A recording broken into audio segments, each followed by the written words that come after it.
Bay leaf refers to the aromatic leaves of several plants used in cooking. These include bay laurel. Fresh or dried bay leaves are used in cooking for their distinctive flavor and fragrance. The leaves are not meant to be eaten, although it is safe to do so. The leaves are often used to flavor soups, stews, braises and pâtés in Mediterranean cuisine. The fresh leaves are very mild and do not develop their full flavor until several weeks after picking and drying. California bay leaf. The leaf of the California bay tree, also known as California laurel, Oregon myrtle, and pepperwood, is similar to the Mediterranean bay laurel, but has a stronger flavor. Indian bay leaf or Malabar thrum is somewhat similar in appearance to the leaves of bay laurel, but is culinarily quite different, having a fragrance and taste similar to cinnamon bark, but milder. Indonesian bay leaf or Indonesian laurel is not commonly found outside of Indonesia. This herb is applied to meat and, less often, vegetables.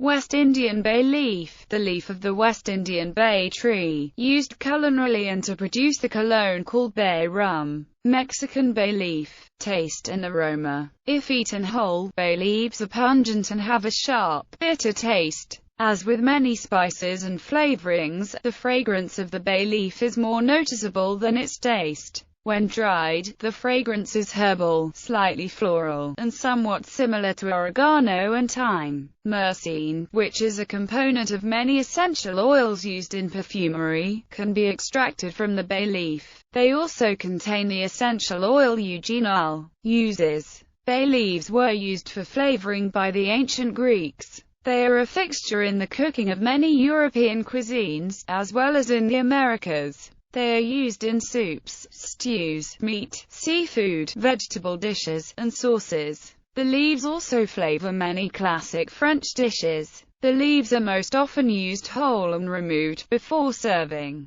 Thai cuisine employs bay leaf in a few Arab-influenced dishes, notably massaman curry. In Indian and Pakistani cuisine, bay laurel leaves are sometimes used in place of Indian bay leaf, although they have a different flavor. They are most often used in rice dishes like biryani and as an ingredient in garam masala. Bay leaves are frequently packaged as tekpata, creating confusion between the two herbs. In the Philippines, dried bay laurel leaves are added as a spice in the Filipino dish adobo. Bay leaves can also be crushed or ground before cooking. Crushed bay leaves impart more of their desired fragrance than whole leaves, but are more difficult to remove, and thus they are often used in a muslin bag or tea infuser. Ground bay laurel may be substituted for whole leaves, and does not need to be removed, but it is much stronger due to the increased surface area, and in some dishes the texture may not be desirable. Bay leaves can also be used scattered in a pantry to repel meal moths, flies, roaches, mice, and silverfish. Bay leaves have been used in entomology as the active ingredient in killing jars. The crushed, fresh, young leaves are put into the jar under a layer of paper.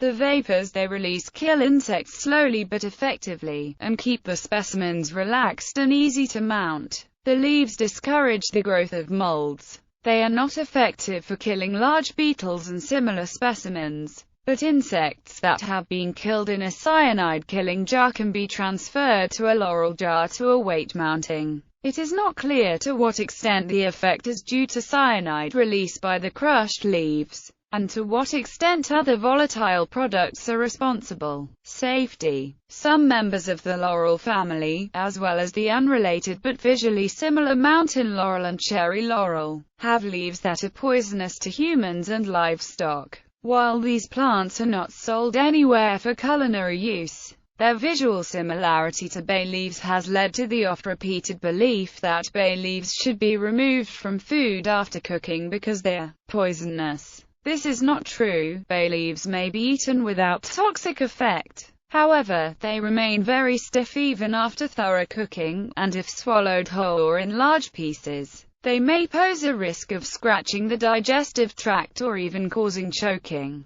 There are multiple cases of intestinal perforations caused by swallowing bay leaves. and they should not be swallowed or left in the food before serving to prevent the occurrence of a possibly fatal surgical emergency. Thus, most recipes that use bay leaves will recommend their removal after the cooking process has finished.